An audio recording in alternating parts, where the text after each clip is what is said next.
Halo semuanya, perkenalkan nama saya Alicia Aurelia. Saya dari 11 TAV, SMK St. Louis, Surabaya.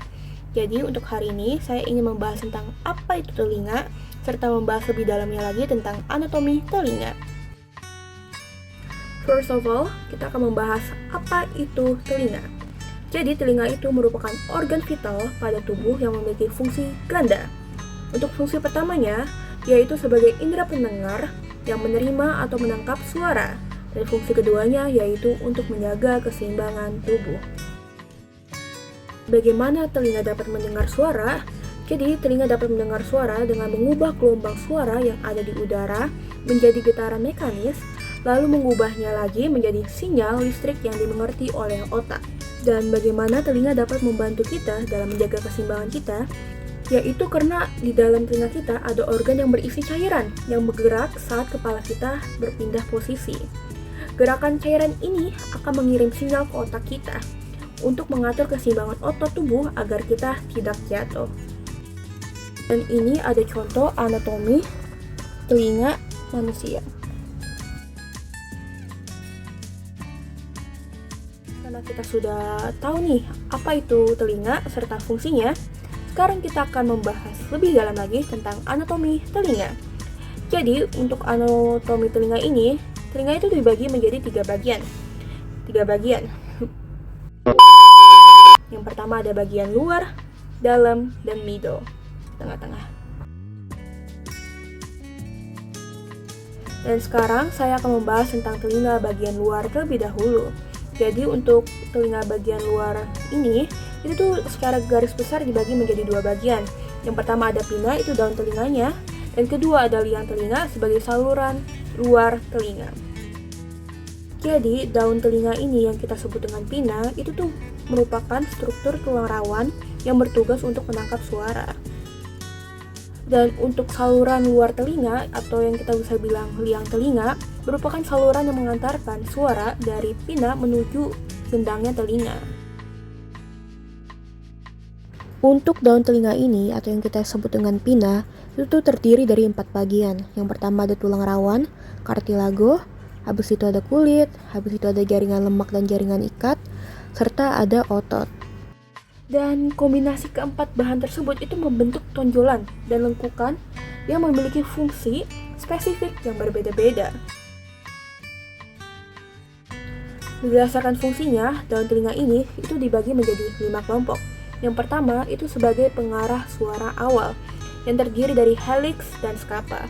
Dan kedua itu ada pengenal arah suara yang terdiri dari antihelix dan fossa. Ketiga ada pelindung dan pengarah suara yang terdiri dari tragus dan antitragus. Dan keempat itu ada pengumpul dan memperkuat suara yang terdiri dari kongkah.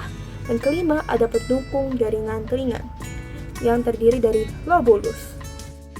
Untuk helix sendiri itu berfungsi sebagai membantu menangkap dan mengarahkan gelombang suara ke bagian dalam daun telinga serta melindungi tepi telinga. Dan untuk scapa itu berfungsi membantu mengarahkan gelombang suara sehingga suara lebih efektif masuk ke liang telinga. Helix dan scapa ini tuh bekerja sama untuk membantu mengarahkan gelombang suara menuju liang telinga sehingga suara dapat diteruskan ke bagian telinga. Dan untuk selanjutnya itu ada antihelix dan fossa. Untuk antihelix sendiri itu tuh berfungsi untuk membantu mendeteksi lokasi suara dari atas atau bawah melalui pantulan dan perubahan frekuensi suara. Dan untuk fossa triangularis itu tuh membantu memfilter atau mengubah pola frekuensi suara sehingga arah datangnya tuh arah suaranya ya itu lebih mudah dikenali.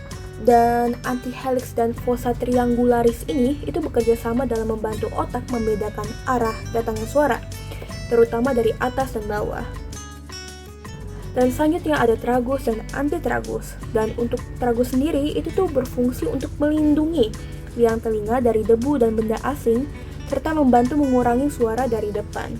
Dan antitragus itu tuh membantu mengarahkan gelombang suara ke liang telinga. Tragus dan antitragus itu tuh bekerja sama dalam melindungi liang telinga sekaligus membantu mengarahkan suara untuk masuk ke dalam saluran telinga. Selanjutnya ada konka. Konka itu berfungsi sebagai corong utama yang memperkuat amplifikasi frekuensi suara. manusia agar obrolan tuh terdengar lebih pekat dan jelas. Dan untuk lobulus atau bisa bilang cuping telinga itu tuh berfungsi menjaga sirkulasi darah dan membantu menjaga suhu telinga luar. Jadi selanjutnya kita akan membahas tentang liang telinga atau bisa dibilang dengan saluran luar telinga.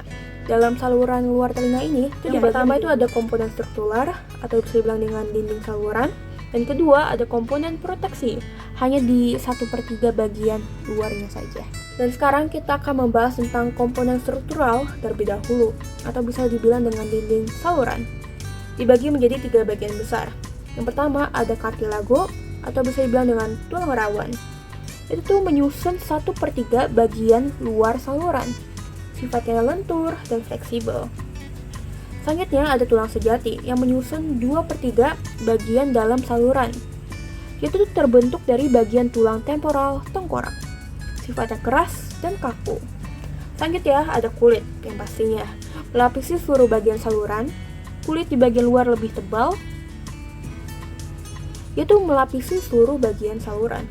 Dan untuk bagian luar, kulit itu lebih tebal, sedangkan kulit di bagian dalam itu sangat sensitif dan lebih tipis. Tulang rawan ini tuh berfungsi sebagai fungsinya ya, sekarang kita akan membahas fungsinya. Untuk tulang rawan atau kartilago itu tadi, itu tuh berfungsi untuk membuat saluran telinga jadi lentur. Dan kedua, tulang sejati itu tuh berfungsi untuk memberi kekuatan dan melindungi bagian dalam telinga. Dan kulit yang pasti dengan jelas untuk melapisi dan melindungi saluran telinga. Komponen struktural sudah, sekarang kita akan membahas tentang komponen proteksi. Hanya ada di 1/3 bagian luar. Yang pertama ada kelenjar ceruminosa. Itu tuh menghasilkan serumen. Dan kedua ada kelenjar sebasea yang menghasilkan minyak agar saluran tetap lembab. Ketiga ada serumen menangkap debu, kotoran, dan serangga. Dan keempat ada rambut halus atau bisa dibilang dengan fibrisae yang menyaring benda asing agar tidak masuk lebih dalam. Dan untuk penjelasannya lebih lengkapnya, kelenjar ceruminosa ini itu berfungsi untuk mengikat kotoran di area luar dengan mengeluarkan cairan lengket untuk mengikat kotorannya. Selanjutnya ada kelenjar sebasea memompa minyak alam guna untuk mencegah kulit telinga kering dan iritasi. Selanjutnya ada serumen. Dia tuh menjerat partikel asing lalu mendorong keluar melalui gerakan rahang saat kita mengunyah. Lalu ada rambut halus yang berfungsi untuk memblokir dan menghalau debu besar yang mencoba masuk ke dalam. Dan itu merupakan bagian luar telinga. Selanjutnya kita akan membahas tentang bagian tengah telinga. Jadi untuk telinga bagian tengah ini itu terdiri dari 7 bagian. Yang pertama itu ada gendang telinga atau bisa dibilang dengan membran timpani.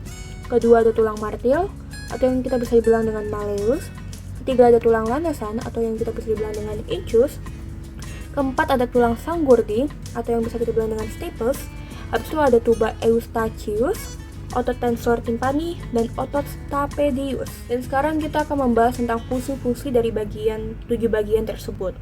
Untuk gendang telinga atau bisa bilang dengan membran timpani, itu tuh berfungsi untuk mengubah gelombang suara menjadi getaran gitu. Habis itu ada tulang martir atau bisa bilang dengan malleus, itu tuh untuk meneruskan getaran dari gendang telinga. Habis itu ada tulang landasan atau bisa bilang incus, itu tuh untuk meneruskan getaran ke tulang sanggurdi. Jadi itu saling menyalurkan. Habis itu ada tulang sanggurdi atau bisa bilang stapes, itu mengirim getaran ke telinga dalam, menyalur lagi. Habis itu ada tuba eustachius, itu tuh untuk menyamankan tekanan udara di telinga tengah dengan udara luar. Habis itu ada otot tenggor timpani, itu tuh berfungsi untuk meredam getaran suara yang terlalu keras. Dan terakhir ada otot stapedius, itu tuh untuk menstabilkan tulang sanggurdi dan melindungi telinga dari suara keras juga. Jadi, alur sederhananya itu adalah dimulai dari gendang telinga, yang akan dilanjuti dengan tulang martil, tulang landasan, tulang sanggurdi, lalu ke koklea yang ada di dalam telinga dalam.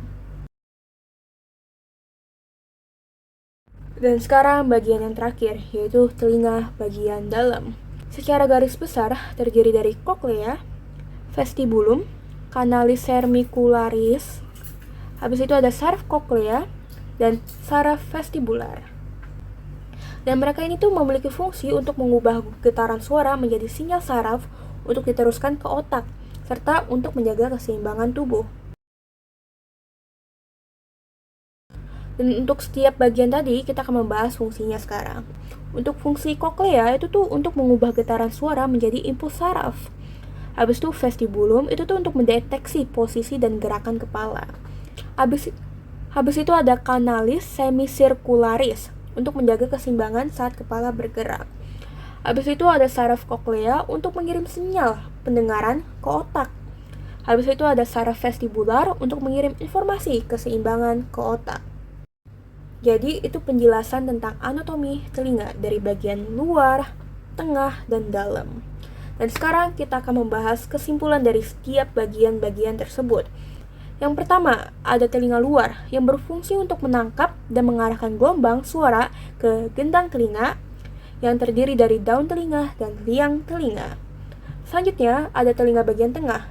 Itu berfungsi untuk memperkuat dan meneruskan getaran suara ke telinga dalam, menjaga keseimbangan tekanan udara, serta melindungi telinga dari suara yang terlalu keras. Terdiri dari gendang telinga, tulang martil, tulang landasan, tulang sanggurdi, tuba eustachius, otot tensor timpani, dan otot stapedius. Selanjutnya, yang terakhir itu bagian telinga dalam, berfungsi untuk mengubah getaran suara menjadi sinyal saraf ke otak, serta menjaga keseimbangan tubuh dari cairan tersebut yang tadi kita bahas tadi. Terdiri dari koklea, vestibulum, canalis semicircularis, saraf koklea, dan saraf vestibular. Dari 5 komponen ini, ada 2 komponen pendengaran dan 3 komponen keseimbangan. Untuk komponen pendengaran sendiri terdiri dari koklea dan saraf koklea.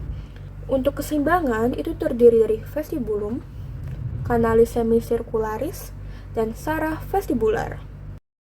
Baik, itu saja dari saya tentang penjelasan apa itu telinga serta pendalaman tentang anatomi telinga. Mohon maaf jika masih ada informasi yang kurang jelas atau kurang lengkap. Terima kasih. Bye-bye.